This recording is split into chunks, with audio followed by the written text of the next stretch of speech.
June 4th, 1996. A crowd of scientists, engineers and reporters watch anxiously as the Ariane 5 rocket begins its maiden voyage. 40 seconds later, it explodes mid-air, raining down millions of dollars in fiery debris. The cause? A single coding mistake. That's right, one tiny bug destroyed a $300 million rocket. How does that even happen? And more importantly, could it happen again? Let's break it down, because trust me, you're gonna want to avoid this mistake. The Ariane 5 wasn't just a rocket. It was Europe's flagship space vehicle, designed to launch satellites into orbit and propel Europe's space ambitions to the next level. Years of work, billions of dollars, and the collective reputation of the Europe Space Agency were riding on this one launch. To save time and money, the developers reused software from its predecessor, the Ariane 4 rocket, which had an impeccable track record. But here's the catch. Ariane 5 was an entirely different beast. It was faster, more powerful, and had completely different flight dynamics. Unfortunately, no one thought to test if the Ariane 4 software could handle these new conditions. It couldn't. Now, let's look at the infamous bug that broke everything. At its core, the problem was data conversion error. In the rocket software, there was a piece of code that tried to convert a 64-bit floating point number used for higher precision calculations into a 16-bit integer, a much smaller data type. Think of it like trying to pour a gallon of water into a shot glass. It's gonna spill. When the rocket's software encountered a value that was too large to fit into the smaller data type, it triggered an overflow error. Instead of handling this gracefully, like switching to a backup system, the software just crashed. And when the software crashed, it took the rocket's guidance system with it. With no way to stabilize itself,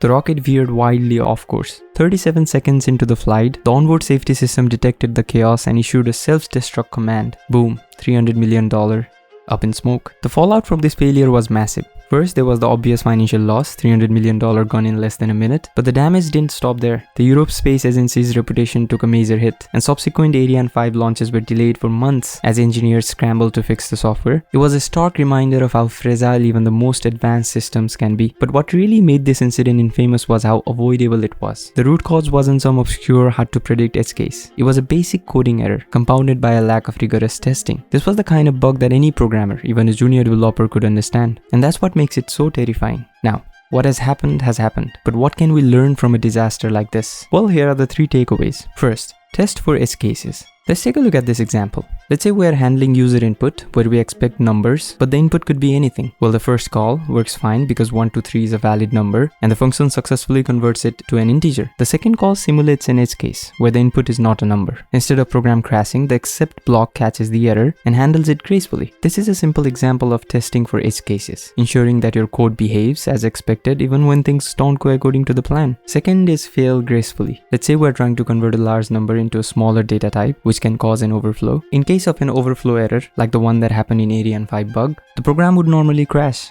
Instead, the except block catches the error and prints a message, allowing us to switch to a fallback system. In this case, we default the small container to 0, which allows the program to continue running instead of failing entirely. This approach is a great way to ensure your system continues to work even when something goes wrong, reducing the risk of catastrophic failure. And in case of the Ariane 5 disaster, the software didn't handle errors correctly. It crashed instead of recovering. Good software anticipates failure and degrades gracefully by handling errors and continuing to function as best as possible. The third takeaway is understand your dependencies. Here's an example. We are reusing a function that calculates gravity force, but the formula is completely wrong. By blindly reusing this code, we might expect it to work, but it doesn't. So by understanding your dependencies, in this case the formula for gravity, you can ensure that the code works as intended when reused. Reusing code can save time, but only if you fully understand how the code works and what assumptions it makes. The Ariane 5 disaster happened because the developers assumed the Ariane 4 software would work out of the box. Well, it didn't. So always understand the code you are using and its dependencies to ensure it fits the new context. Now,